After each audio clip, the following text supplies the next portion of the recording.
திமுகவால வயிற்றுச்சல் தாங்க முடியல. ம். அப்படி வாய் திறந்தாலும் யாருமே கிட்ட போக மாட்டேங்கிறாங்க திமுக தலைவர்கள்கிட்ட. வாய் திறந்தாலும் அவ்வளோ ஹீட்டு வெளியே வருதான். ஏதாவது பேப்பர் நின்றுனா அப்படியே கருப்பாயிடுதான். சார் அவங்களே தோத்ததுக்கான காரணம் எல்லாம் கண்டுபிடிச்சு மறுசீரமைச்சிட்டு இருக்காங்க. தேடிட்டு இருப்பாங்க. பொதுச் இருட்டில் செயலாளர் தொலைச்சிட்டு ஆ. அந்த முல்லா நசருதீன் கதை ஒன்று வரும். ஒரு பெரிய வெளிச்சத்தில் அப்படியே தேடிக்கிட்டே இருப்பார். கூட 2 அப்படியே போகிற வரவங்க கேட்பான், மோதிரம் தொலைஞ்சு போச்சு. மோதிரமா அப்படின்ட்டு எல்லாம் தேடுவாங்க. தேடி அலசி எடுப்பாங்க, இருக்கவே இருக்காது. ஏப்பா என்னப்பா எங்கே தான் தொலைச்சியா, கரெக்டாக எங்கே இதாச்சு சொல்லு, ஃபுல்லாக தேடுறோம் கிடைக்க மாட்டேன். இல்லை அதோ இருட்டாக இருக்குதே அந்த இடத்துல தொலைச்சிட்டேன்.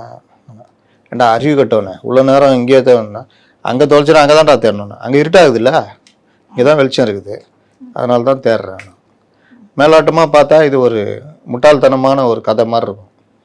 ஆனால் இது பெரிய தத்துவம். எங்கே தொலைச்சிங்களோ அங்கே தான் தேடணும்.